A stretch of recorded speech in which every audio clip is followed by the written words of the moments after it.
Over 100 people gather at Fremantle Port to protest against live animal exports. New Children's Hospital under construction in Perth, focusing on paediatric care and research enhancements. Nedlands residents complain about trouble causing patrons of Varsity Bar. And Purple Haze in Fremantle, thousands gather to watch the grand final. Good morning, Rebecca Roose with Notre Dame News. This morning, hundreds of locals are gathered in Fremantle Port to protest after a cattle ship returned due to mechanical issues. Protesters are concerned for the welfare of the animals on board. Rosie Henderson reports live. The WA live animal export industry is suffering another blow after a cattle ship carrying over 5,000 head of Western Cross Brahman cattle had to return to Fremantle due to mechanical issues. The Pearl of Deparo left Fremantle last Tuesday, but only 3 days into its voyage through Israel encountered issues with the propeller, forcing the ship to return for repairs.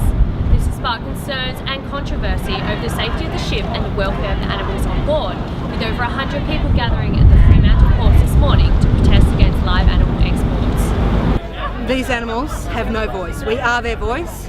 The only concern that the producers have for them is their economic value. Good to see the public galvanised around this issue.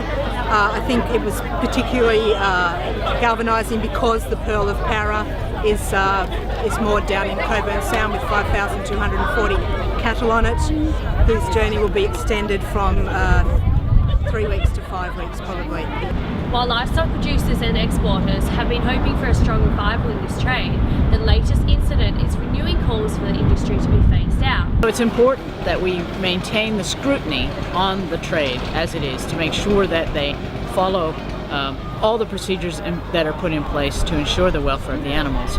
The exporting company's managing director, Alan Schmidt, however, said the ship is safe and that repairs should be completed by early next week. This is Rosie Henderson, Notre Dame News. The high volume of trucks passing through Fremantle's High Street is sparking community uproar. Citizens are concerned that the pollution exposure is impacting on their health. Olivia Roberts tells us more. The number of trucks passing through High Street in Fremantle causing pollution is starting a community uproar.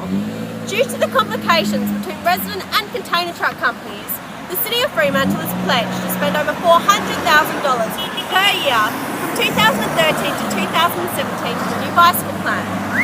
This, although does not stop container trucks, it's an alternative solution to lower greenhouse gas emissions. The bicycle plan will hopefully decrease the number of cars on the roads, therefore lowering pollution levels. With massive amounts of cars, buses, boats, and now an increasing number of trucks passing through Fremantle daily, the city's carbon footprint is large and on the rise. Residents of Fremantle are continually blaming container trucks for being fueled by diesel for the public's recent and reoccurring health problems. The 2013 to 2017 bicycle plan is aimed at fixing the roads of Fremantle CBD to make it one of the best cycling cities in the country. Olivia Roberts, Notre Dame News. The construction of a new children's hospital is set to alleviate the increasing need of paediatric research education in WA and will accommodate for the state's growing population. The new hospital will be a world-class medical facility. Camille Visser reports. One of the many reasons surrounding the need for WA to have superior medical facilities for children is not just an increase in population, but the need for paediatric research and education programs. The new, purpose-built Perth Children's Hospital is currently in construction and as part of the government's plans to future-proof paediatric care will be joined by the Telethon Institute for Child Health Research and the University Education and Research programs. This close physical proximity will help to create a synergistic delivery of internationally recognised paediatric research and clinical care. Pharmacist for Sir Charles Gardner Hospital and Poisons Information Specialist Bridget Mackay believes that having a strong research system will lead to new, vital innovations in the healthcare system and provide a world-class platform to deliver the best medical care to young children. I think it will benefit the children in particular, because the facilities of each campus will be combined. The university is close by and there are university departments already in existence. Emergency medicine does quite a bit of research already at the Sir Charles Gardner complex and the QE2 complex. So therefore the joining of the two hospitals in one campus can only be beneficial.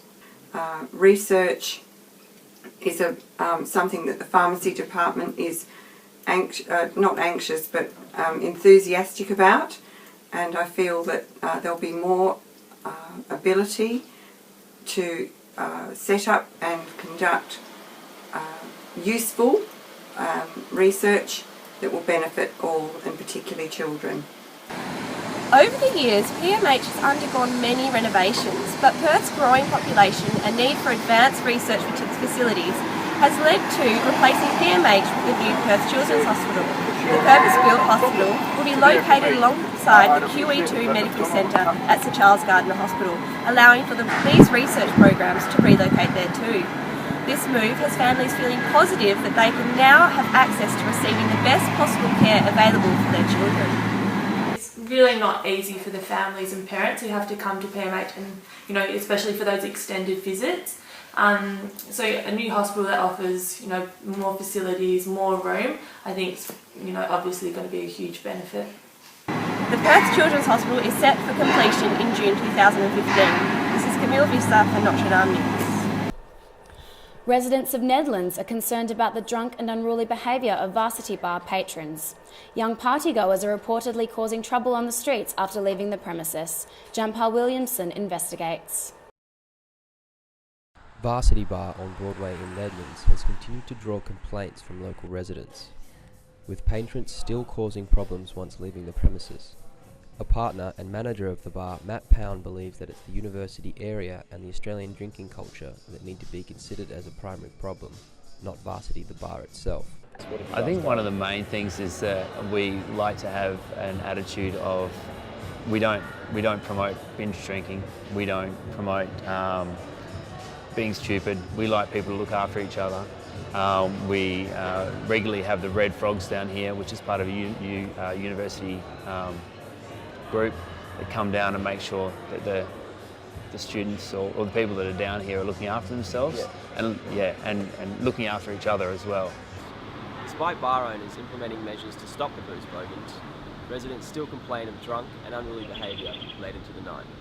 After hours, they come out, they've had a belly full of piss and they start throwing things around and yelling at each other. If you're going to live out beside a pub, you'd expect it. But the owners, they shouldn't be tanking these guys up so much. They can barely walk by the time they hit the street, really.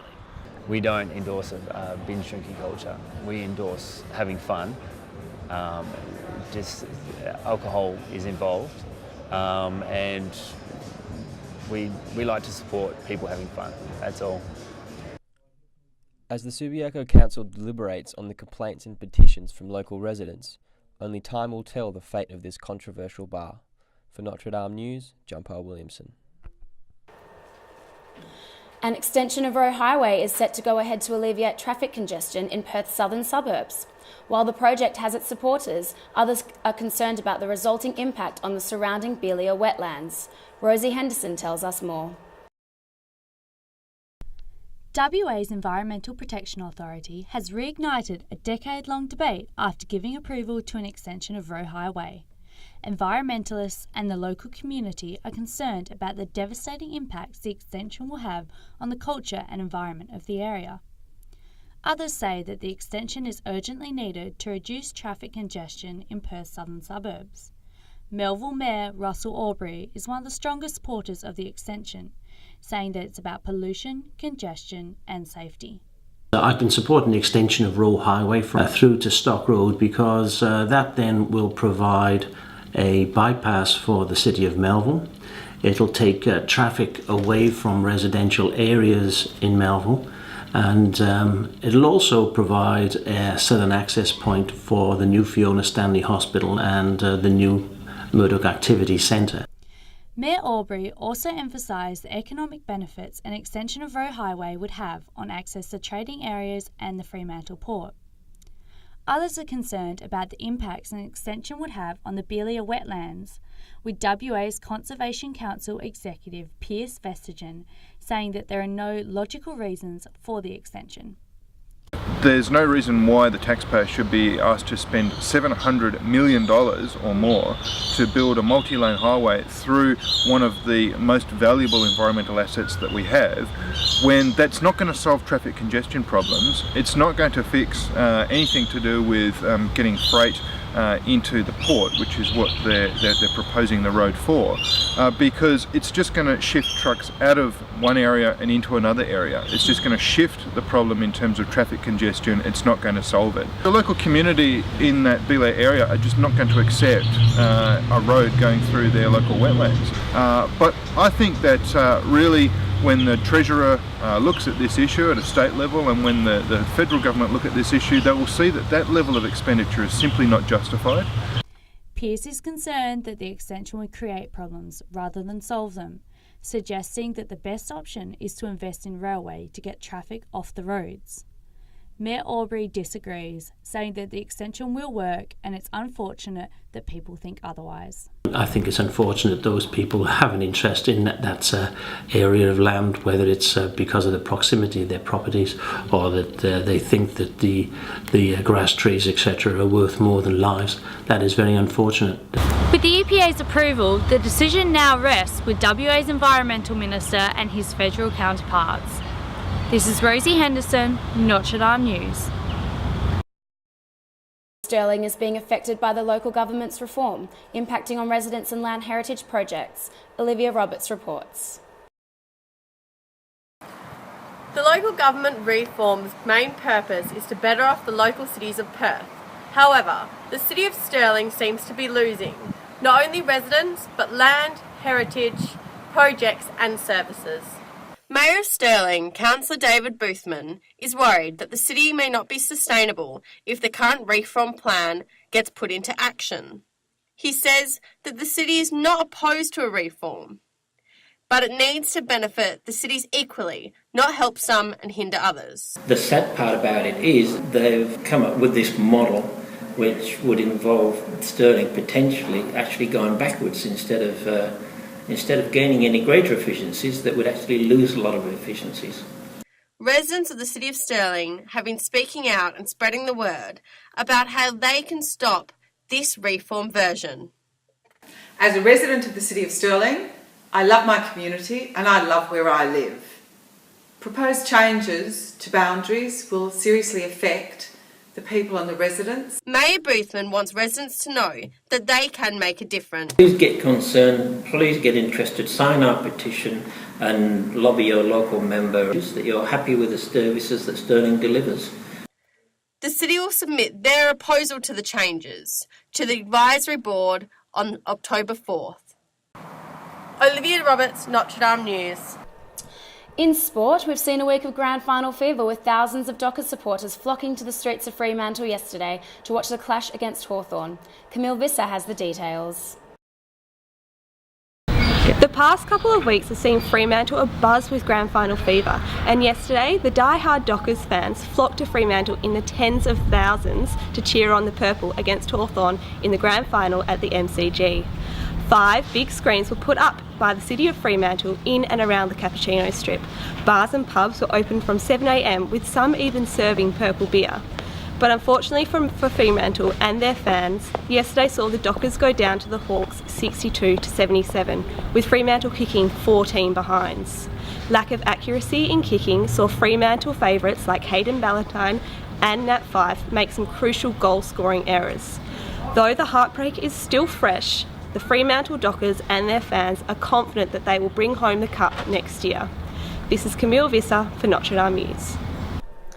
In Perth weather, it's been a windy start to the morning here in Perth with thunderstorms expected later today. Currently in the city it's 24 degrees, expecting a top today of 32 with humidity at 29%.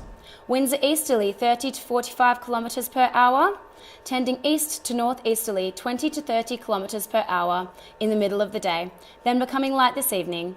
Perth is expecting to see temperatures rising for the rest of the week. Elsewhere in the country, Sydney is expecting a sunny day with a top of 24 degrees, Melbourne with a top of 15 degrees and a few showers, 32 degrees in Brisbane with the chance of showers and a storm, partly cloudy in Adelaide with a top of 17 degrees, Hobart's looking cold with a top of 13, 15 degrees in Canberra and 30 in Darwin. That's all for now. We'll keep you updated throughout the day and in our news bulletin tonight at 6. I'm Rebecca Roose for Notre Dame News. Have a great day.